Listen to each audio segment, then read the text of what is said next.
Night एक ऐसी दुनिया जिसमें हर इंसान को गॉड गिफ्टेड टैलेंट मिला हुआ है, लेकिन इसी दुनिया में एक ऐसा लड़का भी है जिसके पास कोई टैलेंट नहीं है, जिस वजह से उसकी फैमिली ने भी उसे बेदखल कर दिया और इसी वजह से वो किसी भी बड़े स्कूल में एडमिशन नहीं ले सकता क्योंकि उसके फादर एक बड़े आदमी हैं और वो नहीं चाहते उनके लड़के की वजह से सारी दुनिया के सामने उनकी इमेज खराब हो, तो उसे हर स्कूल से निकाल दिया जाता है उसके फादर के कहने पर। लेकिन इकिकुरोगा ने ये डिसाइड करता है भले ही उसके पास कोई टैलेंट ना हो पर वो अपने अंदर एक स्किल डेवलप करेगा और वो वर्ल्ड का सबसे बेहतरीन स्वॉर्ड्समैन बन के दिखाएगा। तुम्हें देखना है ये अचीव करने के लिए वो कैसी कैसी प्रॉब्लम से होके गुजरेगा जब उसके खुद के पेरेंट्स नहीं चाहते वो लाइफ में आगे बढ़े। लेकिन एक इंसान ऐसा भी है जो इस रेस में उसके साथ है और वो है उसकी गर्लफ्रेंड। तो यार अगर तुम्हें कोई ऐसा एनीमे देखना है जिसके अंदर तुम्हें कूल एक्शन सीक्वेंसेस एंड लवी डबी वाला रोमांस देखने को मिले तो तुम इसके साथ जा सकते हो। Number 4, tunnel to the summer, the exit of goodbye. एक लड़का जिसकी माँ उसे छोड़कर चली गई, उसका बाप उसे रोज दारू पी के बुली करता है और ये सब हो क्यों रहा है? क्योंकि उसकी एक गलती की वजह से उसकी बहन मारी गई थी। लेकिन अब उस लड़के को एक मौका मिला है सब कुछ ठीक करने का, यहाँ तक कि वो अपनी बहन को भी फिर से जिंदा कर सकता है क्योंकि उसे एक ऐसा डोर मिल गया है जिसको यूज करके वो अपनी सारी विशेष पूरी कर सकता है। लेकिन बदले में उसे अपनी लाइफ से बहुत इंपॉर्टेंट चीज को सेक्रीफाइस करना होगा। अब वो चीज क्या है, क्या वो फिर से अपनी सिस्टर को जिंदा कर पाएगा? इसके लिए तुम्हें ये एनीमे देखना होगा। इसके अंदर तुमको रोमांस, ड्रामा, मिस्ट्री तो देखने को मिलता ही है, उसके साथ साथ ये तुम्हें इमोशनल भी कर देगा। और सबसे अच्छी बात ये है इन पांचों में से सिर्फ यही है जो एक मूवी है, तो इसको तुम फटाफट से देख के खत्म कर सकते हो। Number 3, daily life of immortal king.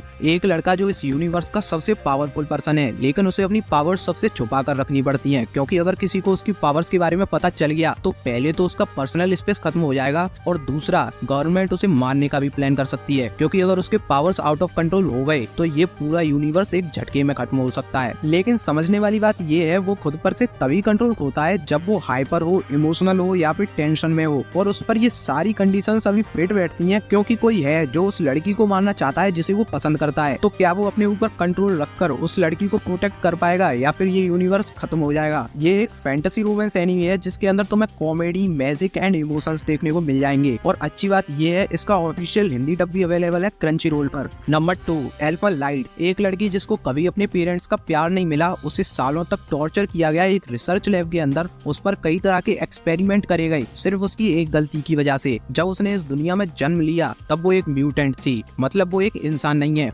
और बचपन से हो रहे इन्हीं टॉर्चर के चलते उसके अंदर मल्टीपल पर्सनैलिटी डेवलप हो गई है, जिसमें से एक पर्सनैलिटी है लूसी, जिसके दिमाग में सिर्फ एक चीज बैठ गई है, उसे इस दुनिया से इंसानों का नामो निशान मिटा देना है। और एक पर्सनैलिटी है न्यू, जिसे सिर्फ लोगों से प्यार करना आता है। तो बात को समझो, अभी न्यू जिसके साथ बैठकर हंस रही है, कब उसका लूसी बन के गला काट दे कुछ पता नहीं है। तो ये एनीमे तुम्हारी धड़कनें बढ़ा के रखता है। लेकिन ट्विस्ट ये है जैसे हल्क के लिए नताशा है वैसे ही लूसी के लिए भी कोई है जो उसको तुरंत लूसी से न्यू बना सकता है। तो यार ये एक एक्शन रोमांस एनीमे तो है लेकिन आर रेटेड, वो भी एक इंटेंस लेवल पर। यहाँ तक कि स्ट्रेंजर थिंग्स भी इसी से इंस्पायर्ड होकर बनाया गया है। तो भाई इसके बारे में एक बार गूगल कर लेना इसे देखने से पहले, स्पेशली अगर इमोशनल टाइप के व्यक्ति हो। नंबर 1, ओशिनोको। भाई एक और मास्टरपीस जो एनीमे की हिस्ट्री में जुड़ चुका है। इसके बारे में तो मैं ज्यादा नहीं बताऊंगा क्योंकि यार ये एक स्पेशल एनीमे है जो हर साल नहीं बनते। तो शो शुरू होता है एक डॉक्टर और उसकी पेशेंट अपनी फेवरेट स्टार को टीवी पर देख रहे हैं और बातें कर रहे हैं। अगर वो भी किसी सेलिब्रिटी के बच्चे होते तो उनके पास भी अपॉर्चुनिटी होती है एक एक्टर बनने की, क्योंकि उनके पास पहले से ही अच्छे लुक्स तो होते ही उनके पेरेंट्स के चलते, एंड उनके पास एक इंडस्ट्री का सपोर्ट भी होता।